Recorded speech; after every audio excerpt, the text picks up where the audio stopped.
Hi everyone guys, आज के गुमे किसी के प्यार में ये देखने को मिलेगा जिस तरीके से आशिका से रजत कहेगा कि आशिका तुम तो एक बार कोशिश कर चुकी हो मेरी बेटी से मुझे दूर करते हुए, और वैसे आप मेरे बेटे को भी मुझसे दूर करने की फुल कोशिश कर रहे हो। तुम लोग ठीक है, अगर मेरे बेटे के साथ कुछ गलत हुआ ना तो तुम दोनों को मैं छोड़ूंगा नहीं।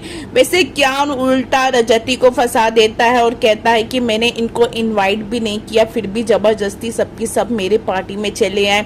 तो वैसे वहाँ रजत को धक्के मार के बाहर कर देते हैं। सही सही बोलती है, ठीक है पापा अपन अपने घर चलते हैं। वैसे उन लोग आते समय देख लेता है रजत कॉफी शॉप पे किसी से सभी बात करती है और कॉफी साथ में पीती है, तो उसको शक हो जाता है। और घर में ऑलरेडी बेचारी रजत की माँ अकेले छोड़ के सभी चली जाती, रजत को हो जाता है गलत फहमी। तो रजत जिस तरीके से सभी का हाल करता है बेहाल, रजत बोलता है कि बताओ सच क्या है, मेरी बीमार माँ को अकेला छोड़ के तुम ऐसा कौन सा काम करने गई थी जो तुम मुझे अभी नहीं बता पा रही। वहाँ ईशा आ जाती, ईशा ये कहती इतनी कस कस के रजत की मेरे घर तक आवाज आ रही थी।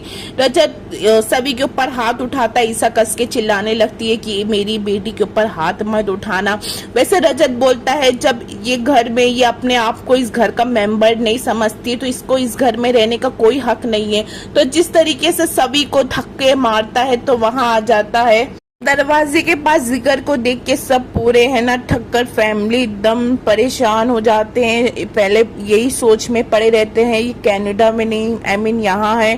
तो वैसे सब पूछने लगते हैं कि जिगर तुम्हारी सभी कैसे हेल्प कर सकती। तो जिगर ये कहता है कि सभी की कोई भी गलती नहीं है इसमें, सभी तो सिर्फ मेरी मदद करने की कोशिश कर रही थी, गलती है तो सिर्फ मेरी है।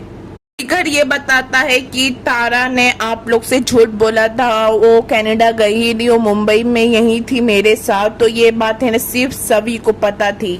रजत की मॉम यही परेशान हो जाती है कि बता जिगर की तारा और निया कहाँ है। तो जिस तरीके से जिगर ये बताता है, आप लोग तो जानते हैं कि मैं इतने सालों तक कनाडा में था, अपना बिजनेस सेट करने में था, मगर जैसे ही मेरा बिजनेस सेट होता मेरे कंपनी में एक लड़की भी काम करती थी जो कि मुझे ब्लैकमेल करने लगी थी। उससे मेरा अफेयर चलने लगा था, तो मुझसे मांगी, ने मुझसे 50 लाख रुपए मांगे, मुझे ब्लैकमेल करती है। तो इसलिए मैं ये बात अपनी तारा को भी बताता तो मेरी हाथ से बिजनेस भी जाता, पत्नी भी जाती है, बच्ची भी जाती, तो मैं क्या करता। तो ये बात मैंने सभी को बताई, सभी मेरी बहुत मदद करने की कोशिश कर रही थी और कुछ ये बात नहीं है।